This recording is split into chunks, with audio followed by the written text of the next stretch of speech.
Hello friends, I am Bodha. We are going to talk about Maha Shivaratri, a night of legends, devotion and divine grace. It is the night when Shiva's most powerful manifestations took place, shaping the spiritual essence of this sacred occasion.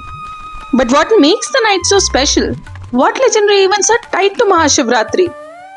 From the emergence of Jyotirlinga to Shiva consuming the deadly Halahal, from Gunanidhi's redemption to the hunter's accidental devotion, each story reveals Shiva's boundless grace and the true meaning of Mahashivaratri. Beyond rituals and beyond traditions, these timeless stories remind us that even the smallest act of devotion can lead to liberation.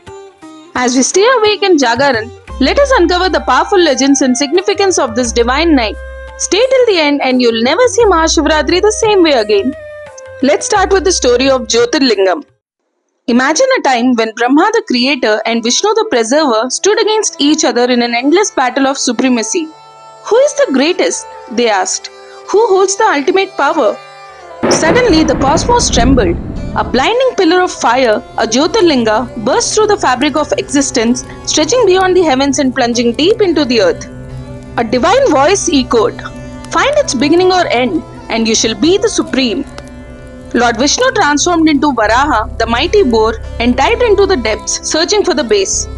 On the other hand, Lord Brahma soared high as a swan, seeking the top. Lord Vishnu searched for ages, but the pillar had no end. Realizing the truth, he humbly returned. But Lord Brahma, he found a Ketki flower drifting down and claimed he had reached the top using the flower as false evidence. In that very moment, Shiva emerged from the blazing pillar, his presence shaking the universe. His voice rang through the eternity, that the infinite can never be measured. Brahma was cursed, no temples would be built in his name. Vishnu for his honesty was blessed. And the moment Shiva revealed himself, it was midnight on Mahashivaratri, the Lingodbhava Kalam, the most sacred time to worship him.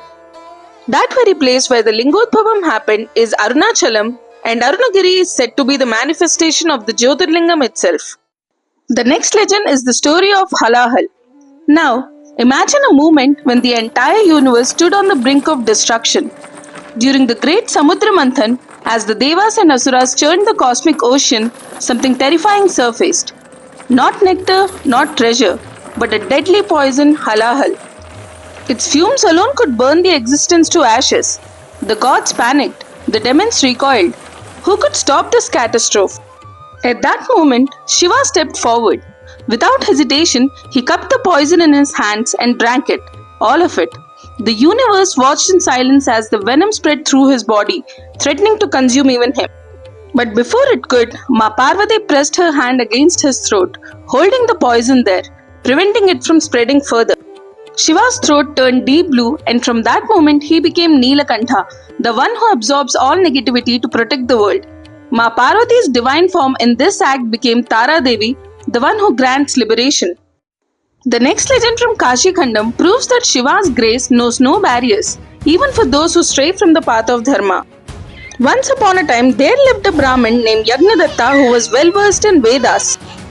After years of waiting, he was blessed with a son. He named him Gunanidhi, meaning treasure of virtues.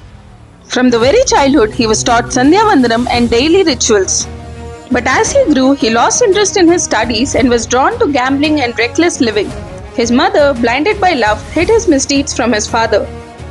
Over the time, his behavior worsened. He began stealing household items and mocked sacred traditions. Eventually, he fell into the company of prostitutes. Yagnadatta, who was very busy as a Raj Purohit, had no idea that his son was going in the wrong path.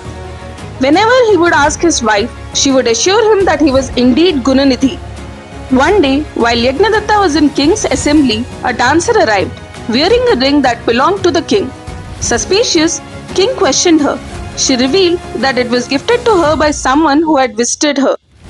The king, remembering that he had given this ring to Yagnadatta, confronted him. Shocked, Yagnadatta investigated and discovered that the thief was his own son Gunanidhi. Fearing his father's anger and the king's punishment, Gunanidhi fled home, wandering in hunger and despair. That night was Mahashivaratri. Stumbling upon a Shiva temple, he saw devotees observing Jagrana, that is staying awake all night, and singing bhajans. Seeing that food, prasad, would be distributed after the rituals, he planned to steal some. He had his eye on one dish that his mother used to make usually.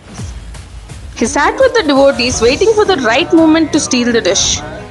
At midnight, as the temple fell silent, he sneaked into the sanctum sanctorum. As he searched for the particular prasad, he noticed that the diya near the Shivalingam was about to go out. Since he needed light, without thinking, he tore a piece of his clothing, made a wick, and relit the diya. He looked at the Shivalingam in front of him in the light. As he tried to leave with prasad, he accidentally stepped on the hand of a sleeping devotee. Assuming he had come to steal the silver vessel, the devotees beat him severely, leading to his death. At that moment, Yamadut, or the messengers of Lord of Death, arrived to take his soul. But before they could, Shiva's messengers appeared and stopped them. When the Yamadutas protested, saying he was a sinner, the Shivadutas countered. He unknowingly observed Jagran by staying awake. He unknowingly performed Archana by lighting the lamp. He unknowingly had darshan of Shivalinga. He unknowingly touched the prasad before death. These 4 acts done on Mahashivaratri erased his past sins, and Shiva himself granted him liberation, taking him to Kailasha. This story proves that even a single moment in Shiva's presence, intentional or accidental, can change one's destiny. Now to the final legend. This story is from Linga Purana and reveals a powerful truth. Shiva accepts even unintentional devotion, granting liberation beyond logic and expectation. In a dense forest, a hunter spent an entire day searching for prey but returned empty-handed. Hunger gnawed at his stomach. Exhaustion slowed his steps. Suddenly, a ferocious lion roared from the shadows. The hunter's instincts kicked in. He ran for his life and climbed a tall tree, barely escaping its claws. But the lion refused to leave, circling the tree, waiting for him to descend.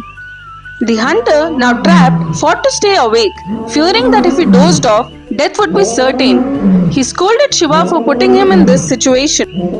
Feeling extremely thirsty, he checked his guard bottle to realize that the water had fallen while he was climbing the tree in a hurry. To keep himself alert, he plucked the tree's leaves one by one, dropping them to the ground. Little did he know that beneath the tree stood a Shivalingam, and the falling leaves were Bilva leaves sacred to Lord Shiva. As the first rays of sun touched the earth, the lion finally left. Relieved, the hunter prepared to climb down, when suddenly a radiant Vimana or a celestial chariot descended from the sky. From it emerged a Shivaduta. He said, "Come, you're destined for Kailasa." The hunter was stunned. "Me? But I've done nothing to deserve this." The Shivaduta smiled and revealed the truth. He unknowingly observed Jagrana by staying awake all night. He unknowingly performed Abhishekam by spilling water from his bottle. He unknowingly performed Archana by dropping Bilva leaves. He unknowingly chanted Shiva's name while scolding him. By sheer chance, he had observed all the Mahashivaratri rituals, and Shiva, ever compassionate, had accepted his devotion. And so, the hunter, a man who had never sought Shiva, was granted moksha, his soul lifted to Kailasa. Now that we know the legend surrounding Mahashivaratri, let us see what makes this day so special. Mahashivaratri is more than just a night of fasting and rituals. It is a night of awakening, transformation, and inner realization. It is a cosmic event, a spiritual gateway, and a path to liberation. On this night, the energies of the universe align, making it the most powerful time for meditation, self-reflection, and spiritual elevation. Ancient sages observed that the planetary positions enhance the natural energy flow, allowing seekers to connect deeply with Shiva Tattva, the supreme consciousness. Shiva is not just in temples, he is in everything: the trees, the rivers, the sky, and within you. The Rudram proclaims that Shiva exists in all beings, all elements, and all moments of existence. Staying awake is not just about losing sleep, but about awakening consciousness. Fasting is not just about avoiding food, but about purifying the mind and body. True essence of Mahashivaratri is when you see Shiva in everyone and everything. If a hungry person or a stray animal comes to you, feed them with devotion, for in them too Shiva resides. When you embrace this understanding, Shiva is no longer a concept, he becomes an experience. Mahashivaratri isn't just about rituals, it's about unlocking divine energy. The 5 sacred practices, Abhishekam, offering Bilva leaves, staying awake, fasting, and chanting Shiva's name are not mere traditions.